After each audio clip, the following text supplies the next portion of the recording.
Olá pessoal, nesse vídeo nós vamos resolver a questão número 7 do Colégio Naval de 1991. A representação decimal do número 2 elevado na A, vezes 3 elevado na B, vezes 5 elevado na C, tudo isso elevado na menos 1, sendo A, B e C números naturais, é uma dízima periódica composta. Sendo assim, pode-se afirmar necessariamente e qual dessas alternativas é a verdadeira. Então vamos nos lembrar rapidamente o que é uma dízima periódica. Uma dízima periódica é um número racional cuja representação decimal jamais pode ser expressa de forma finita. Por exemplo, o número 0,25 ele não vai ser um número que é uma dízima periódica, porque a gente já tem uma representação decimal finita para ele. Embora o 0,25 possa ser expresso assim, ó, como 0,2, daí aqui a gente coloca um 4, e um 9 que se repete infinitamente, esse 9 aqui ele se repete infinitamente, a gente consegue escrever o 0,25 como uma expressão decimal infinita, mas ele já tem uma representação decimal finita. Então, ele não vai ser considerado uma dízima periódica por causa disso, né? Se você pegar o número 1 e dividir por 4, né, que é o 0,25, você vai encontrar uma expressão decimal finita para este número. Então, esse número daqui não será uma dízima periódica. Mas o número 1 dividido por 3, se você fazer a divisão dele 1 dividido por 3, você vai encontrar apenas essa expressão aqui, ó, decimal. Essa representação decimal, ela sempre é infinita, né? A gente não consegue escrever o número 1 dividido por 3 como uma representação decimal finita. Então, o número 1 dividido por 3 vai ser uma dízima periódica. Agora, note que o número 1 dividido por 6, ele pode ser escrito assim, ó, como 0,1666666 e assim por diante, né? E se você fizer a divisão de 1 dividido por 6, né, você vai obter esse número, você vai perceber que a gente não consegue escrevê-lo jamais como uma representação decimal finita. Logo, o número 1 sobre 6, ele vai ser uma dízima periódica e, nesse caso aqui, ele vai ser uma dízima periódica composta, porque após essa vírgula, existe o número 1, que está antes da parte que se repete. Então, se a gente tem aqui um número, né, ou uma sequência finita de números que está antes da parte que se repete, né, que pode também ser uma sequência de números, uma sequência finita de números, então, nesse caso aqui, esse número vai ser uma dízima periódica composta. No caso do 1 sobre 3, ó, depois da vírgula, já existe o número que se repete, que é o 3, né?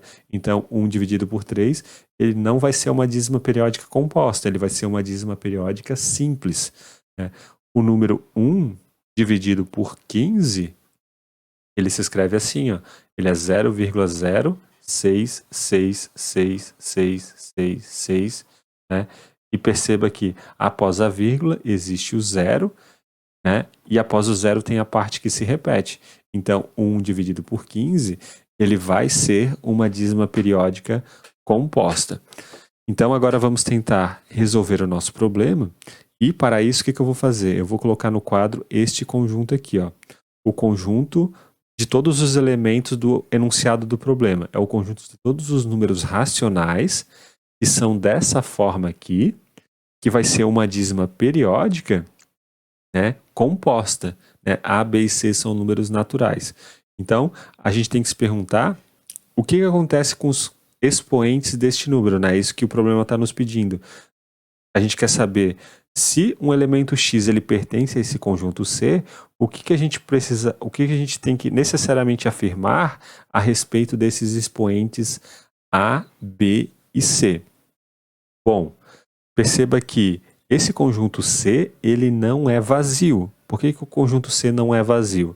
Porque, olha só, o número 1 dividido por 2 vezes 3, em que o A vale 1, o B vale 1 e o C vale 0, esse número ele é dessa forma aqui. E a gente acabou de ver que o número 1 sobre 6, ele é uma dízima periódica composta.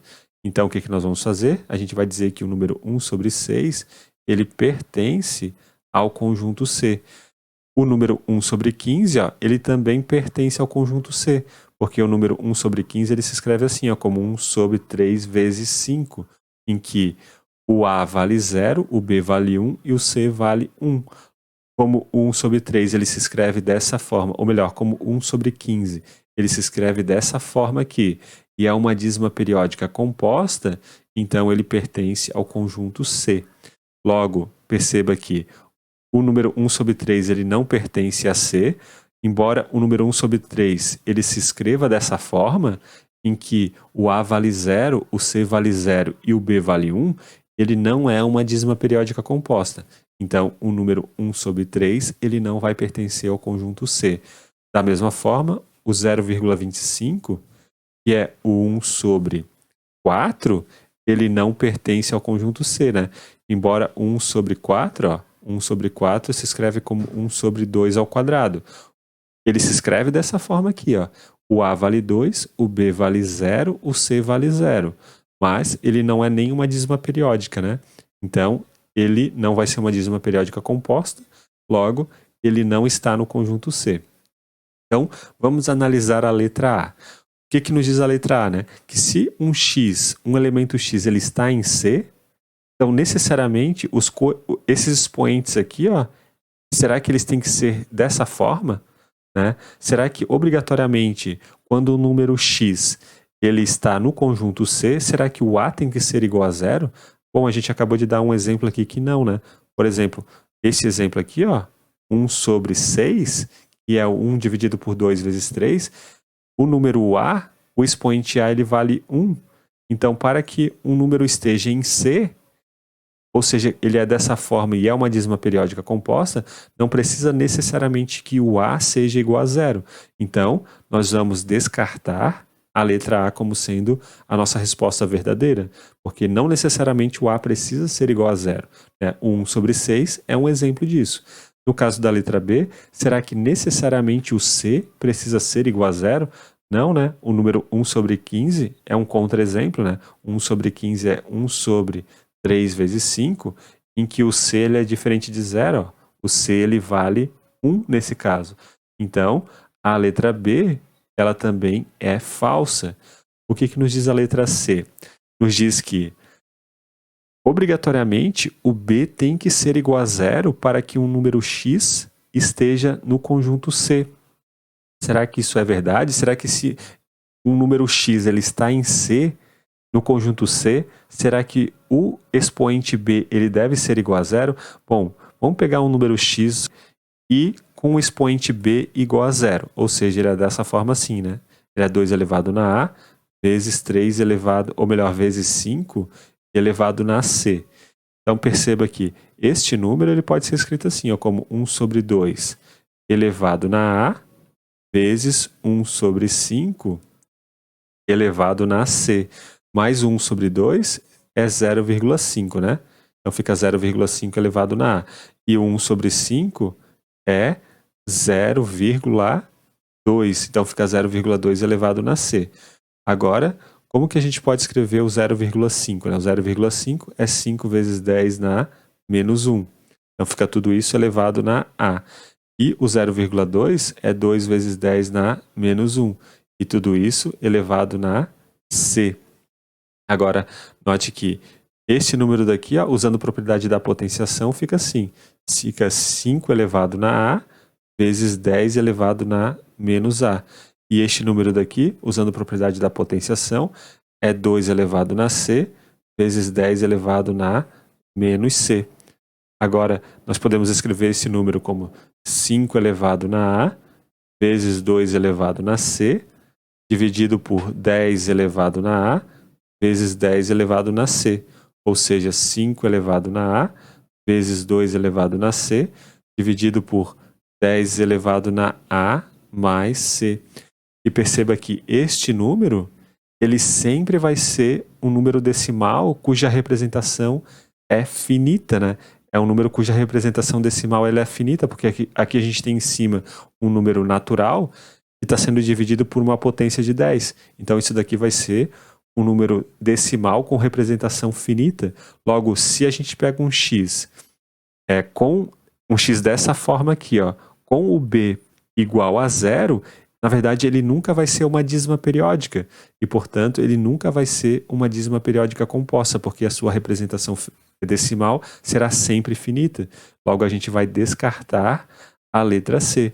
Obrigatoriamente, né, a gente observa deste caso que para que um elemento esteja em C, necessariamente o B tem que ser diferente de zero, porque se o B for igual a zero, o X, o X escrito desta forma aqui, ó, ele nem dízima periódica ele vai ser. Então, para que um número X esteja no conjunto C, o expoente B obrigatoriamente deve ser diferente de zero. Vamos analisar a letra E, porque eu já vou mostrar para vocês que a letra D é a questão verdadeira. Então, perceba que a letra E está nos dizendo o seguinte, né, que se um X está no conjunto C, obrigatoriamente todos os expoentes devem ser diferentes de zero. Isso é falso também, né, porque a gente acabou de ver, ó, o número 1 sobre 2 vezes 3, que é 1 sobre 6, em que o C ele é igual a zero.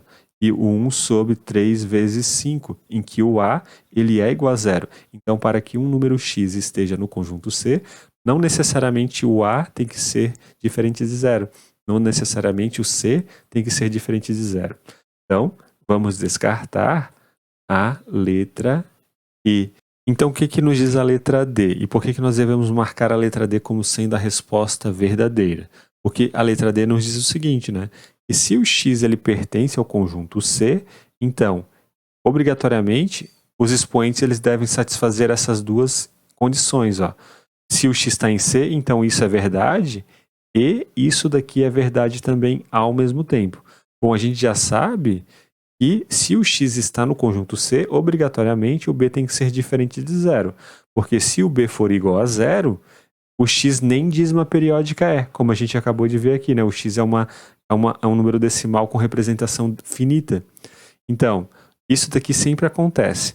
Agora, por que quando o X está em C, obrigatoriamente isso daqui tem que acontecer?